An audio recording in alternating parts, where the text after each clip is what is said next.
They say firstborn sons often follow in their father's footsteps. In many ways, I'm no exception. My father was an airborne ranger in Vietnam. When I decided to become an Air Force pilot, people assumed it was because of him.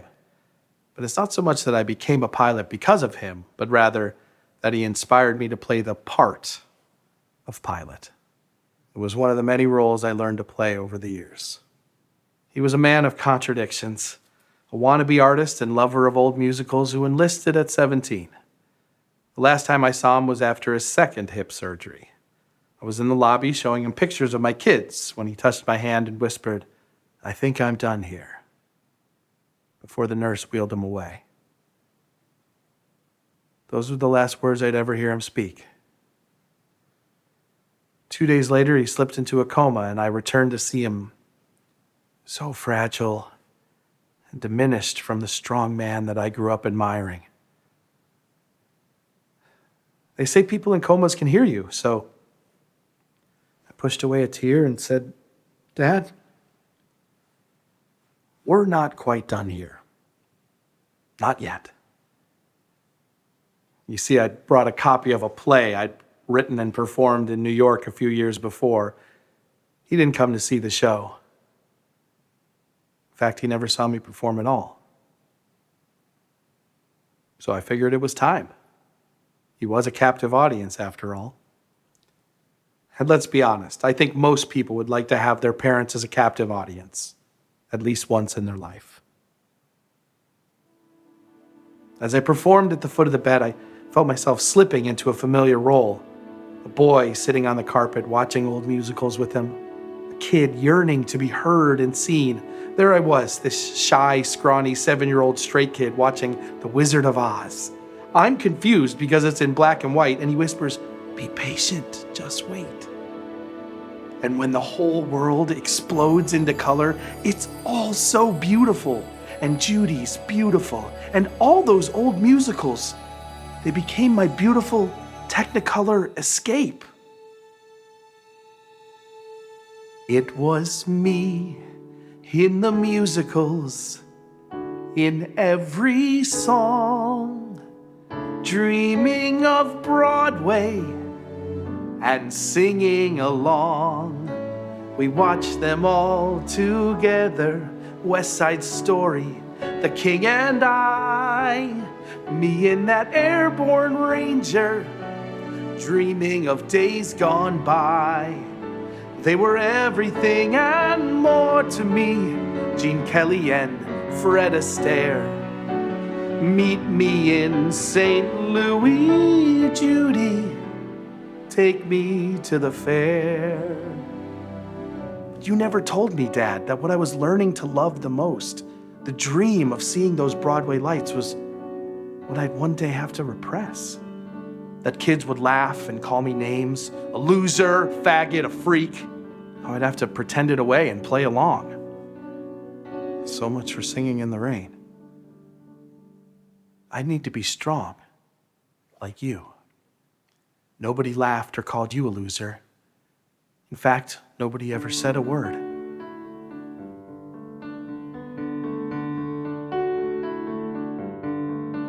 I can still see you walk in the door. That military bearing, so strong and so caring, with that airborne ranger tattoo. We went up and over the rainbow, you and Judy and me, together on that yellow brick road, September of '73.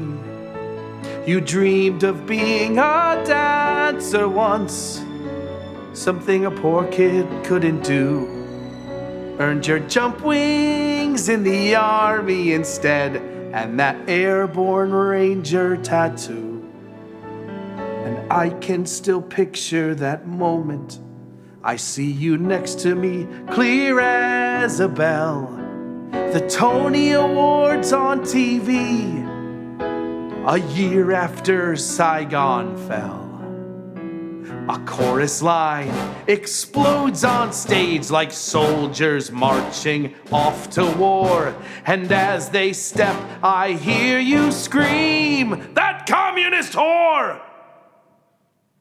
Jane Fonda's face upon the screen and your fist into the wall. You storm from the room and slam the door. Why, you cry, what was it all for? You left me to watch it all alone. And yet you'll always be there. Your invisible wounds and demons to kill. I'm a 9-year-old kid looking up at you still. So strong and so caring.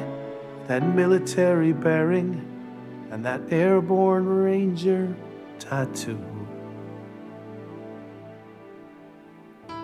I scour the TV guide for old musicals, and on weekends it's me and Judy and Mickey Rooney all putting on a show. But in the real world, I played the part of a shortstop and running back. And then, one Saturday night, I see Camelot, and holy fucking Excalibur, I want to be a knight! And that's when my dad mentions the Air Force Academy. About being a pilot and jousting in the sky. But the military's not my thing, I say. And that's when you broke it all down, Dad. With that drill instructor perspective. You gave me a glimpse behind the curtain, saying it's all scripted, from the haircuts to the marching in formation. That I could just play the part, be patient and wait, that it's just Act 1, just the start. I remember you saying, "You know who you are, so you'll be fine. Get an education, son. I never..." Do your best. Learn to fly. But it's hard to imagine. Hell, I'd never even been on a plane before. Could I actually learn how to fly? And then it happens when I see the movie Hair. You wouldn't watch it with me, saying, "Those hippies could go to hell." But there were soldiers too, all of them coming together to create something special. And I wish you could have seen them. Kids like you and me, dancing and singing in search of themselves, so young and so fearless, so free. If you'd been there, you'd have felt it. Yeah, I know, the war. But there was this moment, Dad, this moment you couldn't ignore. The might for right I'd been looking for, that amazing scene at the end. All of it coming together, a man giving his life for a friend. Those soldiers in formation, coming together in song, marching onto that C-130, standing so tall and so strong. And I can see you with them as the plane took to the sky. Young men like you on their way to war, a chorus of one as they climbed. Let the sun shine in, let the sun shine in. That's what it was all about. That's what it was for. Flash forward to my freshman year at the academy, where I discovered that no glimpse behind the curtain can prepare a kid for that miserable life as a cadet. And yet, I stick it out, retreating to the library and losing myself in old Broadway soundtracks.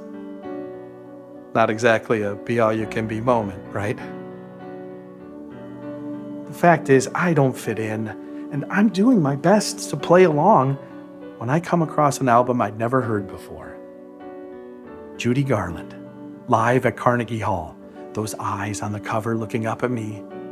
When I slip on those headphones, it's like she's singing just for me.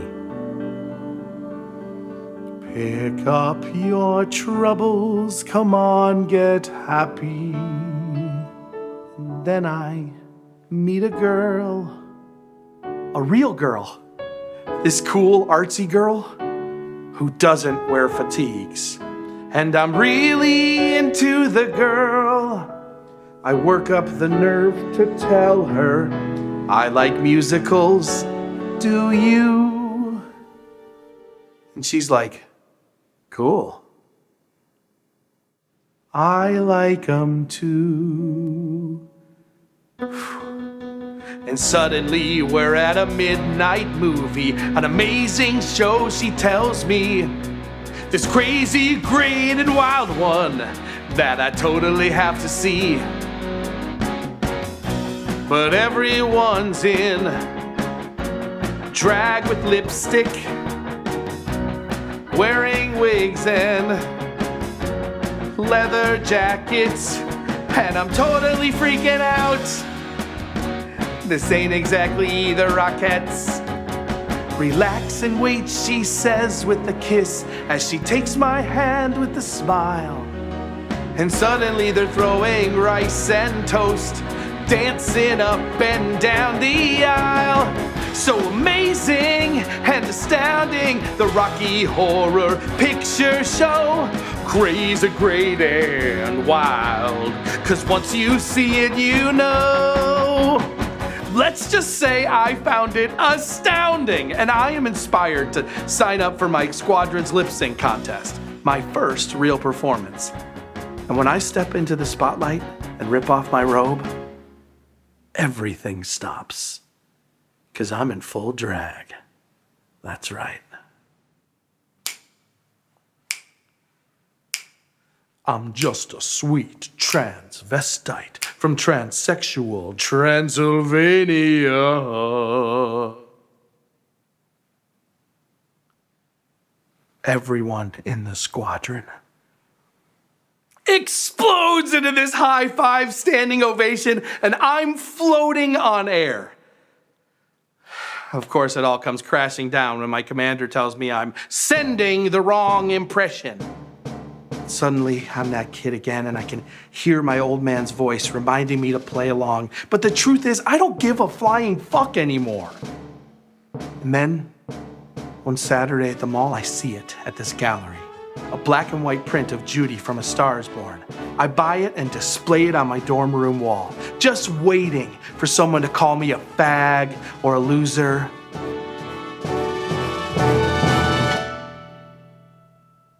Nobody says a word. After graduation, I'm off to New York. I remember you saying, "Be careful, son, a lot of freaks out there." How I wanted to tell you about the shows I'd be seeing, and that we did it.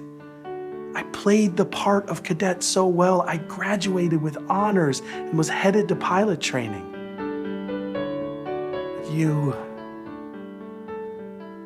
were losing your way by then, and we were traveling different roads. So there I was, finally in Times Square, looking up at all those beautiful Broadway lights, this beautiful explosion of sound and color coming alive in a way I never could have imagined. I can't get enough. Into the Woods, Phantom of the Opera, La Cage aux Folles. Oh my God, La Cage aux Folles. Act 1, coming to a close with that song. I am what I am. I am my own special creation. Yeah. It was me in the musicals, me and you in every song, dreaming of Broadway and singing along. A year later, I'd graduate pilot training, walk across a different stage. Silver wings pinned upon my chest. You couldn't make it, and that's okay. You had struggles of your own. I know. So many years ago. And now, well, standing at the foot of the bed. I hoped you'd finally know how you were always with me, part of every show. So strong and so caring, with that military bearing and that airborne ranger tattoo.